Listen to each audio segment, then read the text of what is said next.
오늘 저는 창세기서 45장 1절로 8절에 근거해서요. 크게 한번 따라서 하실래요? 크게. 자, 해답은 있었습니다. 크게. 시작. 해답은 있었습니다. 자, 다시 한번요. 해답은 있었습니다. 네, 이 제목으로 말씀을 전합니다. 제가 재미있는 그림을 지금 보여드렸죠? 이게 무슨 그림이에요? 이게 무슨 그림일까? 자, 예배 시간에 집중해야죠. 자, 이게 무슨 그림이죠? 엘리베이터. 오티스 엘리베이터. 네, 오티스 엘리베이터요. 엘리베이터에서 기대면 추락합니다. 간단한 건데, 엘리베이터 안에 있는 안내 스티커예요. 추락할 수 있으니 기대지 말라, 이런 얘기입니다. 여러분 많이 봤죠? 엘리베이터. 사람도 마찬가지입니다. 내가 어떤 사람을 의지하면, 기대하면 상처를 받아요. 여러분 잘 한번 생각해 보세요. 여러분은 온전히 사랑해서 그 사람을 다가가는데, 사랑을 베풀었는데, 또는 외로워서 그 사람을 의지해 봤는데 위로가 돼요? 사람이 사람을 위로해요? 위로 안 돼요. 자, 따라서 해보세요. 사람은 믿음의 대상이지. 다시요. 사람은 믿음의 대상이 아니다. 그렇죠. 다시요. 시작. 사람은 사랑의 대상이다. 몇 사람을 쳐다보세요. 그렇게 얘기하세요. 나는 너를 사랑해요. 나는 너를 의지하지 않아요. 그렇죠. 의지하지 않아요. 사람은요, 의지하면 실망해요. 전도사님을 의지해요? 전도사님이니까 믿음이 굉장히 강할 것 같아요? 제가 그럴까요? 물론 강한 면도 있지만 저도 연약해요. 저도 말 못하는 고민이 있어요. 여러분한테 표현하지 못할 뿐이지. 재밌죠? 사람을 의지하면 사람한테 기댈수록 추락할 수 있으니 의지하지 말라라는 거예요. 상처받을 수 있어요. 사람은요, 사랑의 대상, 용서의 대상입니다. 그러니 이야기가 참 재밌는 것 같은데, 다음의 사건을 보면 우리는 이 말을 충분히 공감하며 아파할 수 있어요. 다음 사진 한번 보여줄래요? 누구예요, 여러분? 네? 누구요? 선이요? 송지선. 예쁘게 생겼죠? 예쁘게 생겼습니다. 죽었습니다. 자살해서. 너무 예쁜데. 공부도 열심히 하고 좋은 대학 나왔는데, 사람 의지 잘못해서 사람한테 실망해서 죽었습니다. 사람을 통해서 오는 상처입니다. 어제 오늘만의 문제는 아닙니다. 작년 우리 마음을 안타깝게 하는 사건이 있었죠. 미모의 스포츠의 여기자 송지선 아나운서의 투신 자살. 여러분 아시죠? 경찰 보고에 의하면 두산의 유명 프로야구 선수인데 실명은 되지 않겠습니다. 그 선수와 교제했습니다. 온전히 사랑했습니다. 그 사람밖에 모른다고 열정을 다해서 그 사람만 기대했습니다. 근데 어느 날 가족이 반대합니다. 결혼하지 말라고 해요. 온전히 그 사람만 의지했었는데 실현을 당합니다. 자신이 살고 있는 고층의 빌라에서 투신합니다. 삶을 마감합니다. 제가 가슴 아픈 건요, 그 당시 글을 제가 초치해서 한번 읽어봤어요. 이 사건을 저는 간단하게 넘어갔었어요. 두산 어느 선수? 유명 선수니까 미모의 어떠한 사람들 다 좋아하겠지? 자살했겠지? 이 생각을 했는데, 이 글을 읽다가 너무 가슴이 아팠어요. 크리스찬이에요? 기독교인이에요? 교회를 열심히 다니는 친구예요. 지금. 사람 의지하면요, 상처받아요. 사람 의지. 사람은 의지의 대상이 아니에요. 사랑하는 대상이지. 그 글이 이렇게 써 있었어요. 송지선 아나운서는 오후 1시 43분 서초동 빌딩 주차장 입구에서 사망했다. 다음 장 보여줄래요? 다음 장. 빌라 보면 주차장이에요. 다음 장, 마지막 장. 떨어졌어요. 주차장에서 떨어져서 그냥 즉사했습니다. 사망했습니다. 그의 컴퓨터 안에 내장되어 있는 그녀의 글이 읽는 사람으로 하여금 더 가슴을 아프게 합니다. 어떻게 써 있는지 아세요? 이렇게 써 있었어요. 송 씨는 지난 7일 자신의 트위터에, 여러분 트위터가 여러분 유효해져요. SNS라고 하죠, 요즘. 소셜 네트워크. 나를 위로할 것 같죠? 거기에 그렇게 써 있었어요. 트위터에. 하나님, 저 좀 도와주세요. 뛰어내리려고 하는데 무서워요. 그거를 읽던 많은 사람들이 위로한답시고 위로의 글을 달아요. 너 외롭니? 열심히 살아? 킥킥. 그 글을 올렸지만 자살했어요. 죽었어요. 트위터에 올린 이 글을 올린 후에 어머니와 함께 거주해봤지만 어머니도 의지해봤지만 어머니 위로가 그녀를 살리지 못했어요. 왜 요즘 자살을 많이 합니까? 가슴이 아픕니다. 사람 살다 보면요 사람한테 상처받을 수 있어요. 그렇지 않나요? 때로는 사람을 통해서 가슴 아픈 상처를 받습니다. 현대인들이 안고 있는 문제 중에 하나가 한 가지를 꼽으라면 사람을 너무 의지해요. 사람을. 물론 부모님을 의지할 수밖에 없지만 사람을 너무 의지해요. 그로 인해서 받는 상처가 가장 크다는 거예요. 특히 사랑하는 사람에게 받는 배신, 온전히 사랑했지만 자살해요. 이게 사랑인가요? 상당한 우울감에 사로잡히죠. 사랑하는 사람이 어느 날 떠나가 버려요. 그냥 떠나가게 놔둬야죠. 떠나가요. 그런데 저 사람은 내 인생이 전부라고 생각하는 거예요. 이게 문제예요. 이게. 누가 교제하지 말래요? 누가 사랑하지 말래요? 왜 자살을 하냐 이거요. 사람을 통해서 오는 상처 여러분 치료? 사람이 치료 못하죠. 오늘 본문처럼 다름 아닌 만약에 내 이성 사랑하는 사람이 이성 여자친구가 아니라 애인이 아니라 다름 아닌 내 형제들이 이런 상처를 주었더라면 또 어떨까요? 사랑하는 형제들한테 받는 상처는 더합니다. 가족들한테 받는 상처. 여러분 말 못하죠? 나 아버지한테 어머니한테 때로는 형제들 때로는 너무 믿었던 내 친구 이런 아이들한테 상처를 받아요. 그런 형제들에게 나에게 극심한 상처를 주었다면 도와할 거예요. 오늘 읽은 본문을 제가 간단하게 말씀드릴게요. 여러분. 애굽의 총리가 된 요셉이 있습니다. 지금에 말하면 국무총리예요. 애굽이면 이집트고 이집트면 지금에 말하면 미국이에요. 미국. 중세로 얘기하면 로마. 고대 중세로 얘기하면 로마. 지금에 말하면 미국. 그 당시로 얘기하면 이집트. 아시죠? 파라오, 스핑크스, 피라미드, 세계 최고의 학문, 과학, 이집트. 그곳에 있는 총리가 이스라엘 사람인 요셉이라는 사람이 되었어요. 이집트의 총리된 요셉, 멋집니다. 멋집니다. 온 이집트를 다 다스려요. 그런데 그 요셉, 곡식을 살아온 형제들, 요셉의 형제들이에요. 형들이었어요. 정확히 얘기하면. 그 형제들과의 만남을 이야기하고 있어요. 여러분 오늘 성경 말씀이 그래요. 이 만남은요 22년 만에 만남이에요. 22년 22년이면 여러분 어떻게 됐어요? 22년이면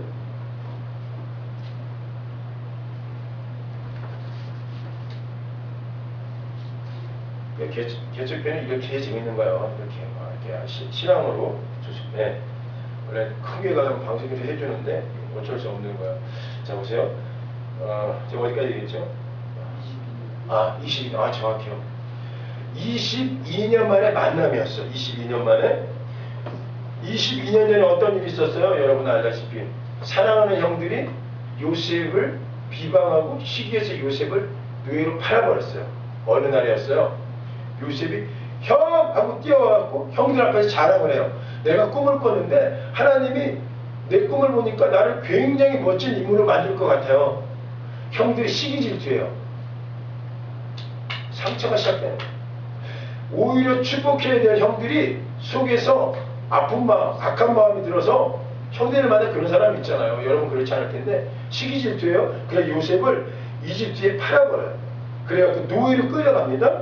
그리고 나서 요셉이 이집트에서 보디발 아내, 그러니까 보디발의 집에 들어가갖고 군대 장관, 장군의 집에 들어가갖고 노예로 방바닥 닦고 있다가 어느 날은 보디발의 아내가 굉장히 미모의 여인이에요. 나이는 좀 먹었어. 나이는 40대 중반. 그런데 그 여인이 요셉이 이스라엘에서 왔는데 참 이쁘게 생겼어요. 얼굴이 요셉이. 성경에 그렇게 되죠. 굉장히 곱게 생겼어요. 그러니까 요셉 나하고 손 한번 잡고 우리 한번 같이 놀러가자 뭐 이렇게 유혹을 한 것 같아요. 그러니까 요셉이 뿌리쳤어요. 왜 뿌리쳤어요? 나는 하나님 믿는 사람이라고 뿌리쳤는데 몇 번 뿌리치니까 이 여인이 화가 나서 자기 남편한테 얘기한 거예요. 당신이 내꾼 히브리, 지금 말해 이스라엘 사람이 그 종이 내 손을 원래 잡으려고 했다.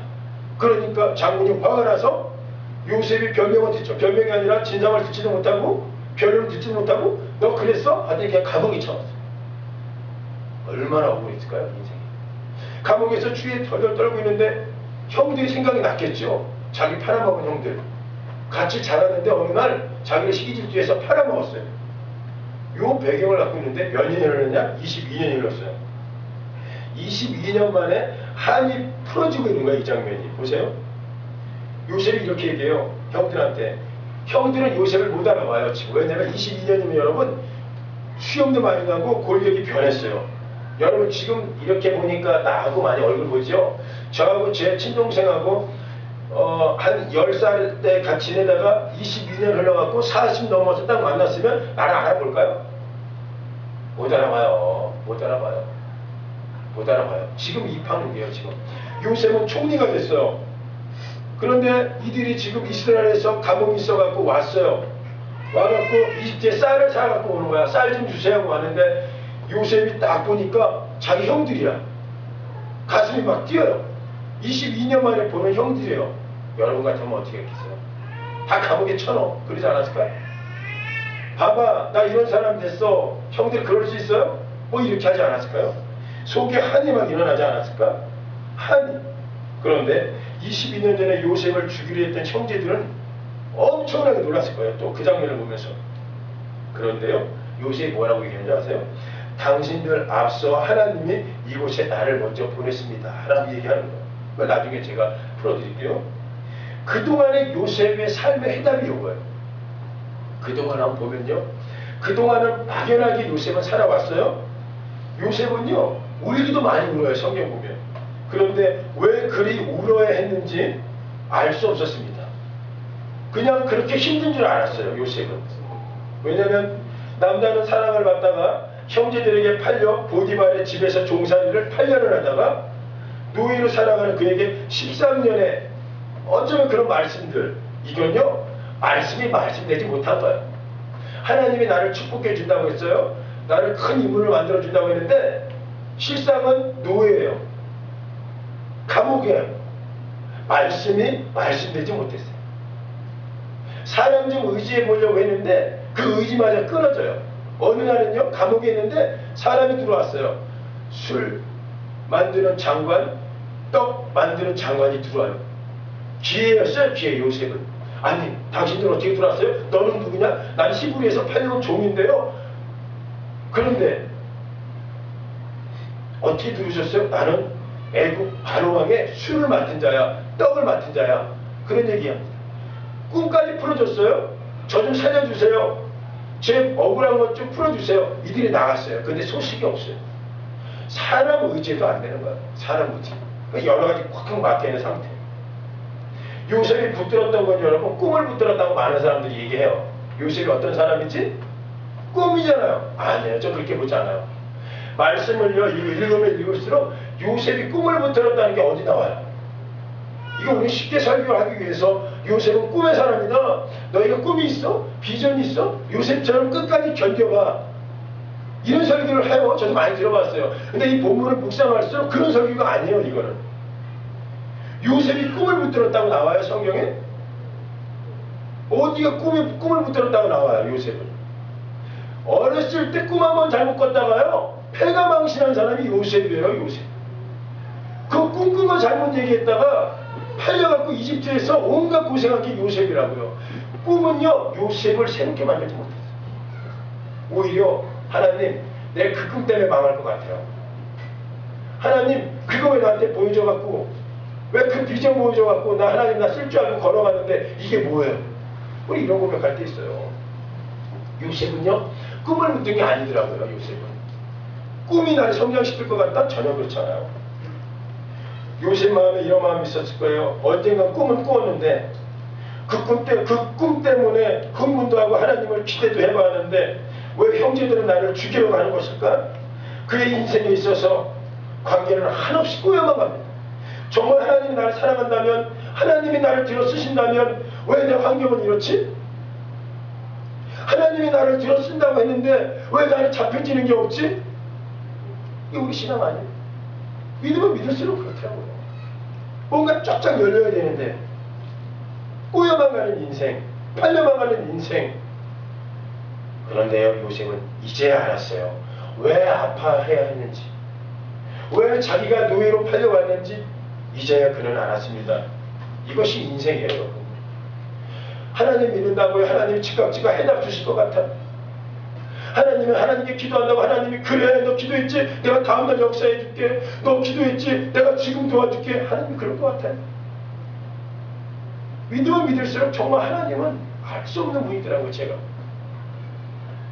알 수 없어요. 제가 새벽 예배 드리고 오전에 잠깐 눈 붙였다가 내가 사탄을 봤어요. 사탄은 귀신이죠. 주일날은 오래 기도를 못하겠더라고요. 오전 예배도 있고 또 애들 주일 학교 예배도 있기 때문에.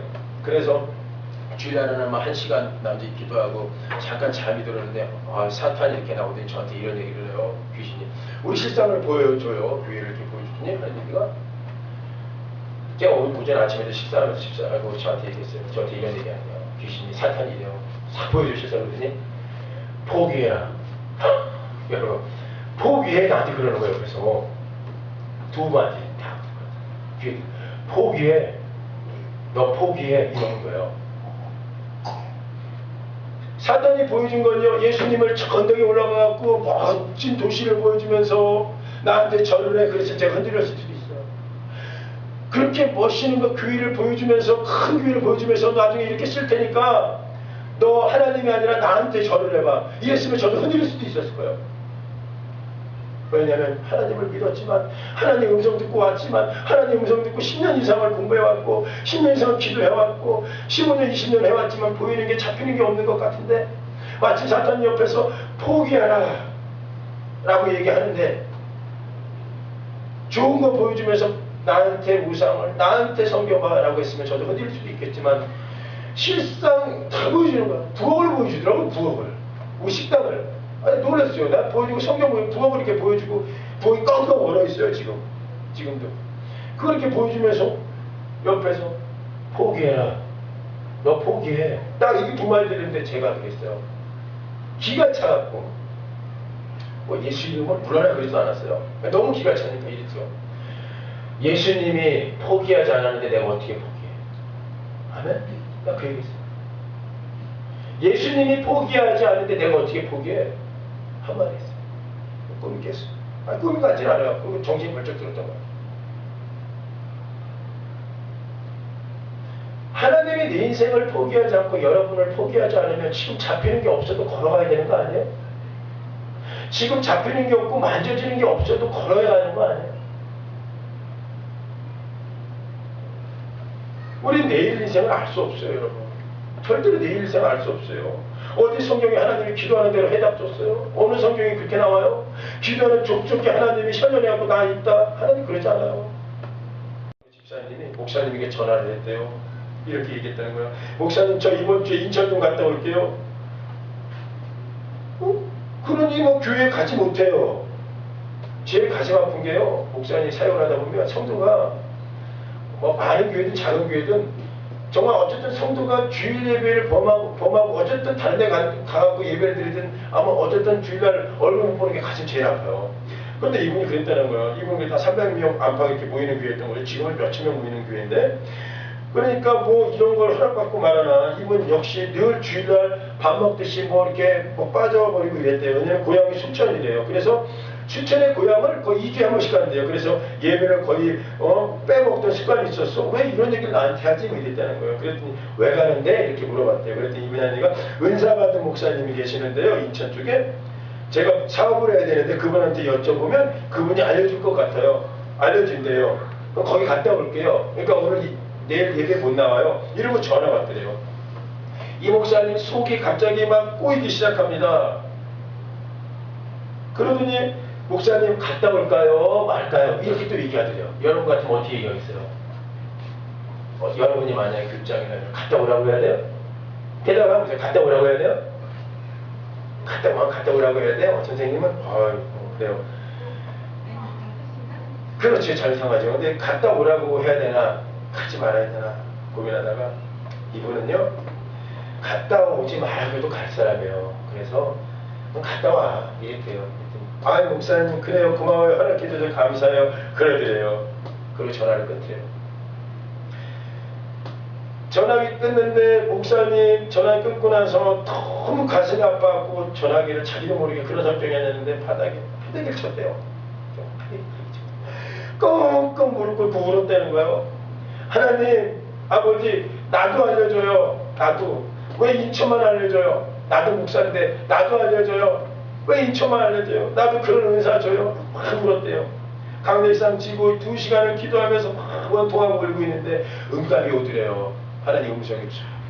이름이 제명이에요. 유재명 목사 훌륭한 분인데 이분 제명아 그러더래요.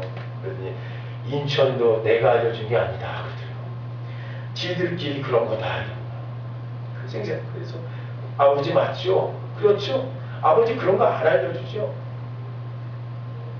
때문요 내가 왜 아픈가 물어도 하나님 아무 말씀 안 하세요. 내 인생이 왜 이렇죠?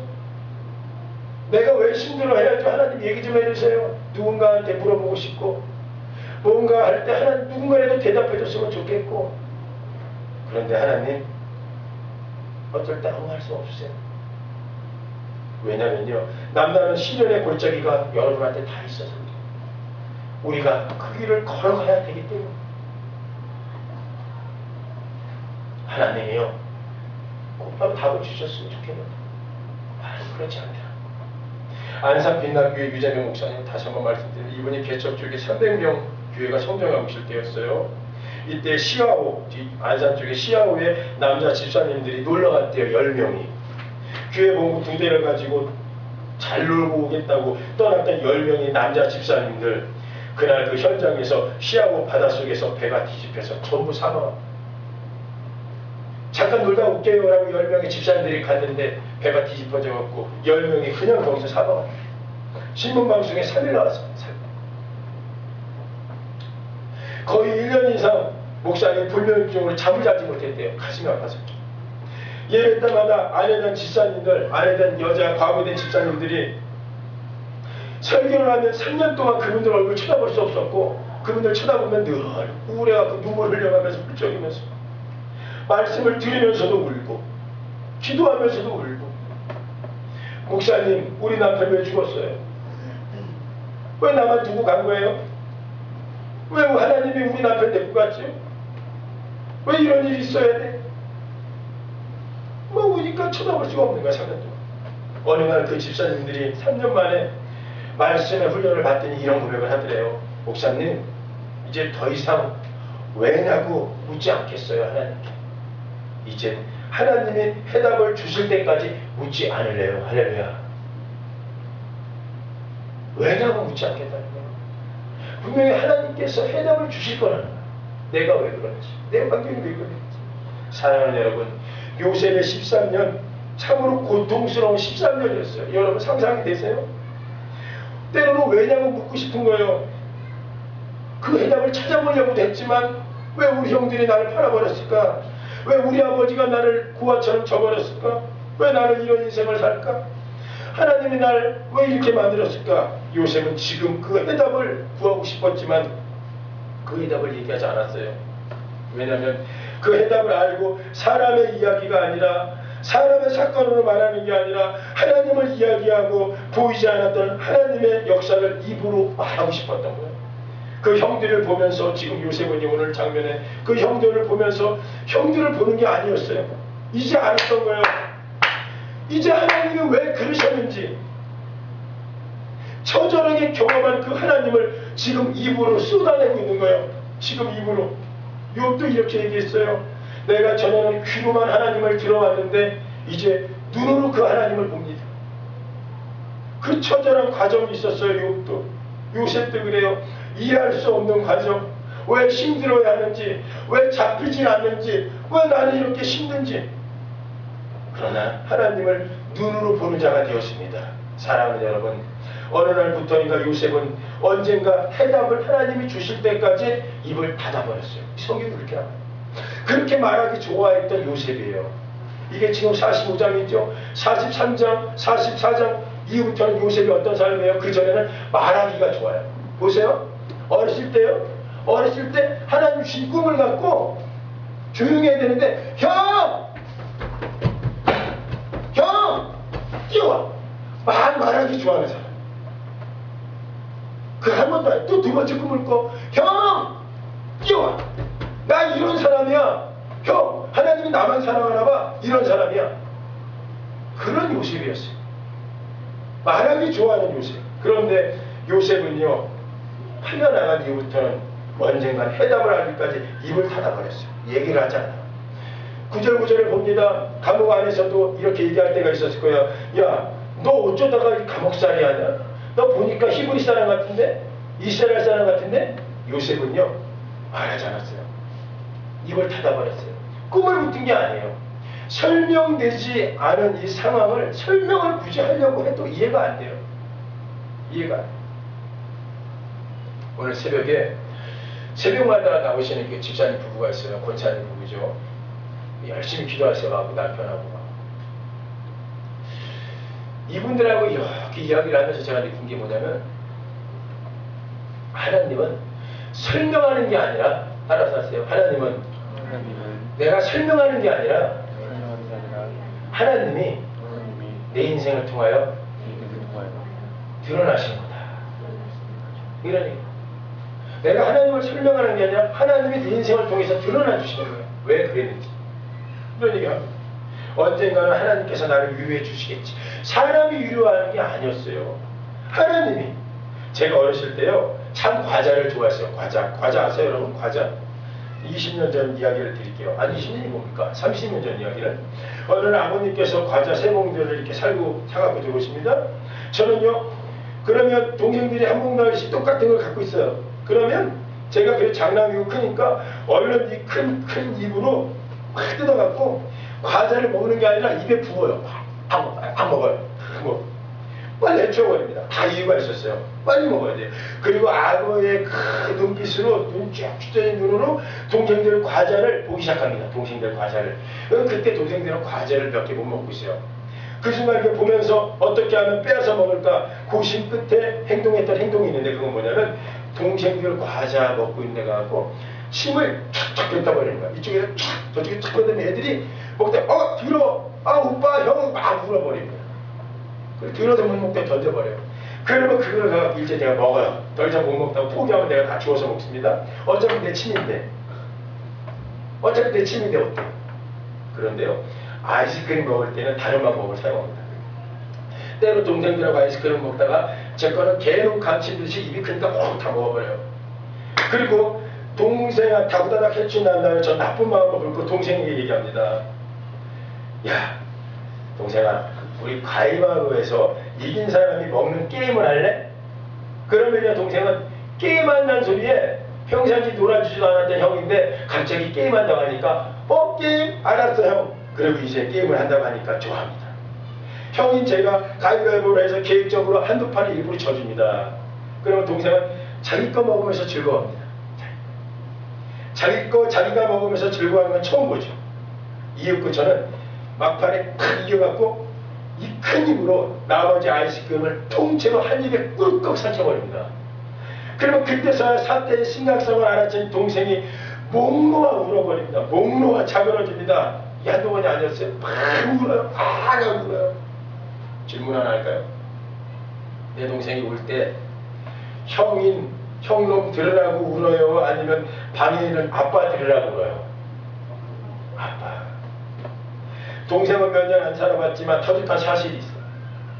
우리 형놈은 빼앗아갈 능력은 있어도 우리 형놈은 갚아줄 능력 없어. 사람이 그런 거예요. 사람 의지하는 거예요. 이것이 사람의 한계입니다. 혹 어느 누가 우리에게 상처를 주었습니까? 우리 마음에 상처를 받았습니까? 사람 쫓아다니면 쫓아다닐수록 영혼만 황폐해져요. 오늘 이렇게 정리합시다.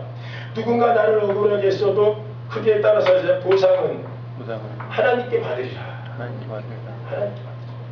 누군가가 나를 억울하게 했어도 그 사람과 씨름하면 한을 품는 거예요. 요셉은 여자가 우울하게 했어요. 감옥에 쳐넣었지만 그 여자와 씨름하지 않았어요. 그 여자를 전혀 생각하지 않았어요. 형들이 나를 팔았지만 형들과 씨름하지 않았어요. 하나님과 씨름합니다. 할렐루야. 하나님께 받으리라. 내 위로 하나님께 받으리라. 하나님이 내 마음 알아주시면 되지. 하나님께 바라리라. 하나님을 바라는 영성으로 충만하게 되길 여러분 축원드립니다. 하나님을 믿는 사람의 특징이 있습니다. 이거 본문을 통해서 발견한 특징이 이건 뭐냐면 어떠한 가운데에서도 원망하지 않아요. 하나님의 사람. 사람의 평가가 아니라 하나님의 평가를 믿는 거예요. 어떠한 환경 가운데에서도 하나님이 나를 반드시 세워주시리라. 할렐루야. 사람의 평가가 아니라 하나님의 평가예요. 우리가 총리 되면 뭐 할 거예요? 저는 요셉을 생각해 봤어요. 내가 총리 되면 그런 일이 없겠지만 나에게 물어봤어요. 내가 만약 총리 되면 이렇게 했을 거야. 야, 그 여자 데리고 와봐. 그 여자. 딱 왔어요. 내가 언제 네 손잡고 너랑 사귀려고 그랬어? 내가 언제 그러려고 했어? 너 감옥에 들어가. 그리고 말 12필 빌려갖고 12필 막 금장식 해갖고 고향 앞으로 가갖고 형들 다 나와봐. 나 이런 사람이야. 형들 그랬지? 나 진짜 이런 사람이야. 라고 얘기하고 싶었어요. 그런데 요셉은 이상하게요. 성경을 읽으면 총리가 된 이후부터도 절대로 고향을 생각하지 않아요. 왜 그러고 고향에 내려가고 싶은 마음이 없었겠습니까? 왜 그러고 이렇게 풀고 싶은 마음이 없었겠어요? 왜 그러고 고향에 내려가고 형들한테 힘들었던 걸 다 일일이 다 얘기하면서 위로받고 싶은 생각이 없었냐고요? 요셉은요 그러지 않았어요. 하나님이 나를 위로해 주시리라. 할렐루야. 회답을 끝까지 기다렸다는 거예요. 제가 이 시간요 여러분 사람 의지하지 않고 사람 용서하고 신령 가운데서도 하나님 만나서 제대로 인생 살고 간 대통령 한 명을 소개해 드릴게요. 여러분 김대중 대통령 아세요? 아시죠? 모르면 간첩이죠. 김대중 대통령이 간증을 동해에서 예수님을 만났습니다라는 간증을 제가 좀 이따 보여드릴게요. 좀 이따가 제가 이거 잠깐 말씀드릴게요. 서울대학교에서 이분이 살아있을 때 이분이 이제 강연회를 했어요. 어느 학생이 물어봅니다. 서울대학교 학생이 손들고 어제 대통령님 천사와 악마를 보았습니까? 이렇게 물어봐요. 어느 학생이 질문하니까 김대중 대통령 방금 뭐라고 물었죠? 네, 천사와 악마를 보았느냐고. 천사와 악마를 봤냐고? 이렇게 물어봤어요? 예. 아하. 대통령이 답변이 이렇게 얘기해요. 나는 캐톨릭 신자예요. 내 부인은 감리교 신자예요. 그러나 한 번도 그 문제를 다툰 적이 없어요. 그리고 이렇게 얘기해요. 구수한 전라도 사투리로 나는 하나님을 믿으면서 늘 이렇게 의심했던 사람이에요. 혀가 좀 짧죠? 좀 이따 볼 거예요. 정말 하나님이 계신가? 대통령도 의심해 하나님을. 우리만 의심하는 거 아니에요. 대통령도 힘들어? 정말 하나님이 계신가? 정말 하나님이 계시다면 내 인생이 왜 그렇지? 누구나 그러할 겁니다. 하나님이 계시다면 왜 나한테 이런 일이 일어나지? 나 하나님 열심히 믿고 기도했는데 왜 나는 이렇지? 회의감 속에서 죽음의 그림자가 서서히 다가오는 어느 새벽으로 그분을 인도합니다. 1973년도를 얘기합니다. 1973년도 일본에서 납치되어서 누가 납치했죠? 박정희 정권이죠. 납치되어서 한국으로 그를 끌고 오는 도중에 박정희가 그 현해탄에서 수장시켜 죽여라 라고 얘기합니다. 어차피 한국 데리고 오면 더 시끄러워져.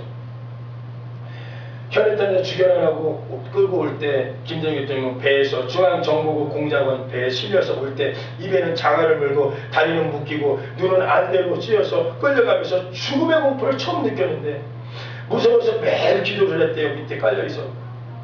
그리고 이렇게 생각했다는 건 바다에 던져질 텐데 30분이면 죽을 것이다. 차라리 잘됐다. 고생 덜하고 일본에서 더 이상 망명하며 살지 않아도 되니 이유 없는 고생을 하면 뭐 더 이상 살기도 그러니 그렇게 생각했대요. 그러면서 생각한 게 살고 싶었어. 그래도 말인데 만약에 물에 빠지면 상어를 만날 텐데 상어를 만나면 아랫도리는 다 내어주고 숨만 쉴 수 있으면 좋겠다. 이게 죽음에 대한 갈망이야. 숨을 다 뜯겨 먹어도 숨만 살았으면 좋겠다. 이것이 사람의 마음이에요. 살고 싶어하는 인간의 본능 아닐까요? 그러면서 그가 했던 행동이 몸에 붙어있는 막 테이프 막 이불에 뜯어내기 시작합니다. 근데 가능성이 없더래. 뜯어지질 않아요. 그런데 갑자기 옆에서 예수님이 서 계시더라. 와, 예수님. 처음 만나는 거예요, 예수님. 예수님의 옷을 붙잡았대요. 주님, 저 좀 살려주세요. 저 좀 살려주세요. 예수님. 그랬더니, 그러면서 제가 아직도 국민을 위해서 할 일이 많아요 하고 막 발버둥 쳤대요. 그러면서 웃기는 얘기로 호소하는 것도 정치적으로 했다는 거예요, 이분은. 그런데 갑자기 막 예수님 못자를 닦고 막 살려주세요 하는데 뻥 하는 소리와 함께 소리가 나더라고요. 그런데 갑자기 빛이 쫙 밑에 지하로 들어오기 시작하더니 빛이 들어오더니 땅땅땅으로 사람들이 오더니 일본 경찰 특공대가 쫙 들어오더래요. 들어닥치더랍니다. 그리고 한국중앙정부군은 배터 다 도망가버리고 한국 일본 정부국이 들어와서 그래서 살아났다는 거예요. 동영상 한번 볼까요? 질문자인데 잠깐 보죠. 이게 뭐라고 부르는 거야? 어?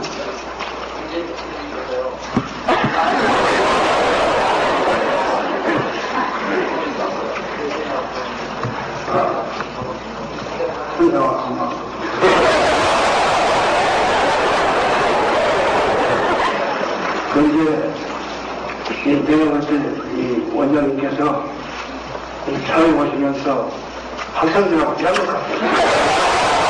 그래서 제일 나중에 쉬는 거 하면 이제 제일 어려운 되는데 나는 가족 신자예요. 그 우리 집사람은 강력이고 개신교 신자고 우리는 그 문제 가지고 정정을 견해되는 같은 일이 없어요. 나는 이 기독교를 믿으면서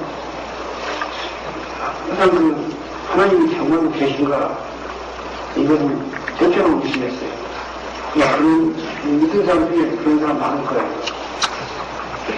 그런데 내가 그 하나님과 결정적으로 만날 때가 있어요. 1973년에 일본에서 납치돼서 한국으로 오는데 배에 실려가지고 중앙정보부 공작선 배에 실려가지고 한국으로 왔습니다. 그래, 정신을 경영해서 이렇게 묶고 입에다가 아주 자갈을 물고 의를 양쪽 스케이트까지 입으면 전상을 붙이고 또 군대를 입고 다리를 묶고 그리고 이제 이 출산관 같은 판자 위에다가 나를 놓고 세 문제를 이렇게 묶고 오른쪽 팔에 놓고 발에다가 왼쪽 발에다가 이 무거운 물체를 달고 그랬어요. 그래서 한데 나는 그때 매일 아침 저녁으로 기도하고 기도하면 쓰고 그랬는데 제대로 하나님 생각 안 했어요. 안 하고 정신이 이렇게 되었나 봐요 그때. 그래서는 에이 뭐 이제 바다에 타니까 이제 물 목전에 들어가서 한 30분 허덕이고 죽을 것이다. 아 이제 차라리 다 됐다. 고생들 하고 이렇게 있어서 그때 일본에 망명하고 있었거든요. 그런데도 그 다음에 이 상황한테 문제가 되니까 아이파이만 우려고 울통하게 살았으면 좋겠다. 그래서 이걸 뜯어보려고 이렇게 힘을 줘보는데 그 가능성이 없는 일이에요. 그런 딴 생각을 하고 있는데 갑자기 예수님 옆에 서시더라고요. 그래서 내가 예수님 옷을 이렇게 붙잡고 주님 저를 살려주십시오. 제가 아직도 우리 국민을 위해서 할 일이 많습니다. 뭐 예수님한테 호소하는 것도 정치적으로 했어요.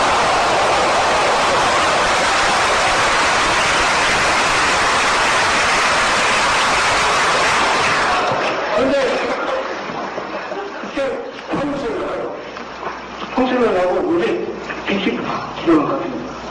그렇게 옆에 있던 그 조항경은 뭔데? 그때 조항경은 뭔지 몰랐어요. 한 대수는 있었는데 배기다 뛰어나가요.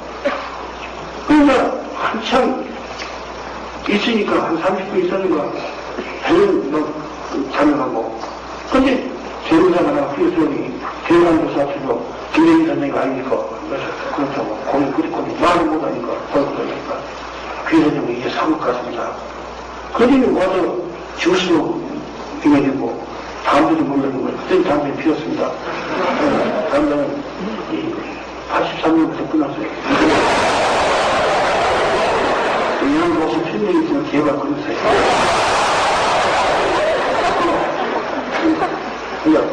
그럼 이제 한 30분 성경을 위해서 다니다가 나오시더라고. 나중에 보니까 그 사람 중에 있어요. 저는 어떻게 사게 됐냐? 나는 이거는 한국 CIA가 납치하니까 그것을 미국 CIA가 캐치했어요. 그래가지고 일본에 대해서 알려보면서 찾아라. 그냥 미국에서 그 최신이라고 저 김장관인데 일본에 대해서 좀 한국에 대해서 주면 안 된다. 한국에 있는 미국 회사가 밖에 정부처럼 공청기가 대통령을 수락해서 많은 죽이는 이건 중요한 문제가 된다고 해서 그래서 돌리에 과연 죽는 것이 준비돼서 살아있고 그래서 그때 나는 그 하나님을 신뢰하고 그래도 내가 만나는 것이 정말로 하나님인가 아닌가. 근데 어디 거기에 있는 것 같지 않고 증명을 받아야겠다 생각하니까 김삼추경이 생각하더라고요. 그 김삼추경한테 가가지고 내가 이렇게 예수님을 만났는데 이것이 진짜로 하나님인가 뭔가 김삼추경이 그랬더니 당신이 그때 기도를 하고 있었다면 혹은 환상이었다고 할 수가 있는데 기도를 안 하고 딴 생각하고 그렇게 잡히겠어요. 그러면 하나님 가능성이 굉장히 많다.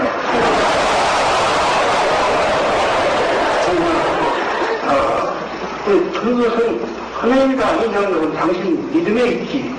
내가 그 하나님이 아니냐 증명할 수는 없다. 이렇게 얘기하더라고요. 그동안 성을 좀 분단이었어요. 왜냐하면 거기 있는 추경이 그 추경이 하나님이다.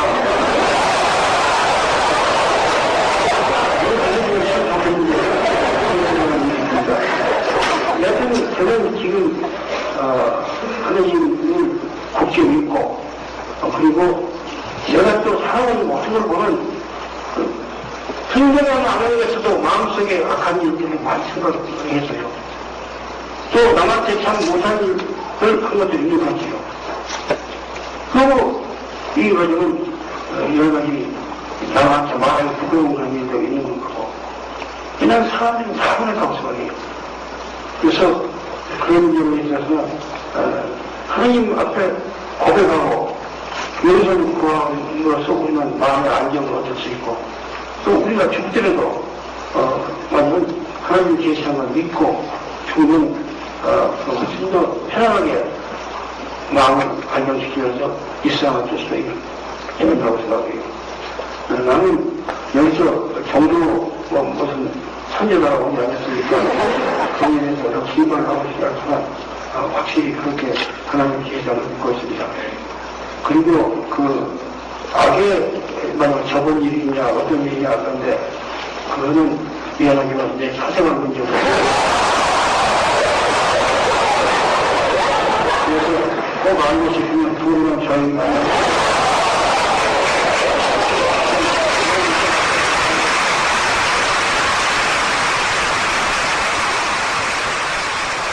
그래서 그때 김대중 대통령이 하나님을 예수님을 만났어요. 그래서 그 한국에 와갖고 하나님을 체험하고 하도 신기해서 그때만 하나님이 맞는지 김수환 추경에게 물었대요. 예수님을 만나는 정말 하나님인가요? 라고 그랬더니 김수환 추경이 참 유머틱하게 이렇게 얘기했대요. 당신이 그때 기도하고 있었다면 환청이나 환시일 수도 있겠으나 당신이 그때 기도 안 하고 딴 생각하고 있었으니 하나님의 가능성이 크다. 이해가 가세요 이거? 사람이 뭐 어떤 종기집단에 빠져버리면 뭐 이렇게 환청을 볼 수 있잖아요. 들을 수 있고. 근데 그때 멍하니 이렇게 심드렁하게 나타나는 거 보면 예수님이라는 거예요.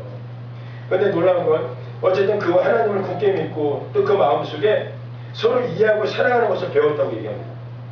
왜냐하면 하나님께서 그를 위로해 주시겠다는 거죠. 하나님께서 반드시 계시다는 것을 그날 이후에 그는 한 번도 의심해 본 적이 없대요. 그리고 이렇게 말해요. 하나님만이 내 마음 아시니까 내 마음을 위로받았다는 거예요. 근데 놀라운 건 누가 살려준 거예요? 김대중 대통령을? 누가요? 누가 살려줬어요? 김대중 대통령을? 일본 경찰이요? 누가 살려줬어요? 일본 경찰을 누가 보냈어요? 하나님. 하나님을.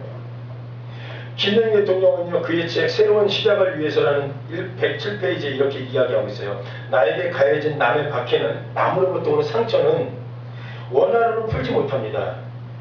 이것은 결코 나를 미화시키기 위한 게 아니라 나같이 오랜 세월 고통과 박해와 상처를 받아온 사람이면 나의 심정을 이해할 수 있습니다 라는 얘기를 했고요. 그의 책에 보면 1992년도에 그가 박정희 전 대통령의 무덤에 찾아갑니다. 지금 박근혜 대표의 친아버지죠.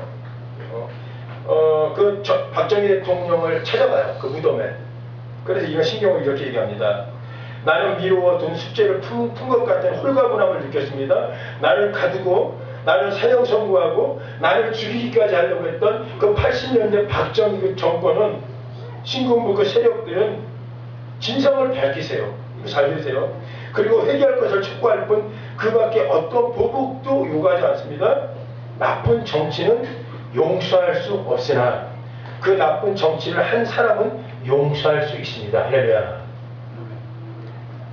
저 예수님이 이 속에 있더라고요. 예수님이 십자가에서 죽어갈 때 이분이 했던 게 그거 아닙니까? 예수님이 당신이 맞아서 거꾸로 져서 온몸이 마디마디가 뼈가 부셔져 가면서 죽어가고 있는데 이분이 했던 게 이거 아니에요? 내가 내 죽음이 아픈 게 아니라 아픈 게 몸의 고통이 아픈 게 아니라 저들의 죄를 용서해 주세요라고 예수님의 그 간절함이 있기 때문에 우리가 구원받았던 거. 이거 어디서 본 고백이에요? 보니까 정말 현해탄에서 김일성 대통령을 예수님을 만난 거예요. 영접을 한 거예요. 그 마음이 그 속에 들어갔더라고요. 이러한 사람에 대한 용서는 어디서 나왔어요? 하나님의 남자는 위로죠. 정리합니다. 오늘 본문을 통해서 요셉이 위로받은 구절이 있다면 바로 8절이에요. 우리 8절 크게 한번 읽어보세요. 8절 시작.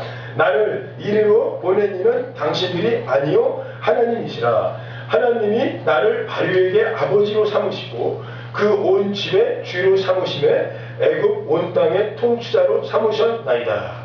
여러분, 요셉이 22년 만에 위로를 받는데요. 이 말을 하는 거예요. 요셉이 깨닫는 게 있다면 이 모든 상황을 이해하기 시작한 거예요.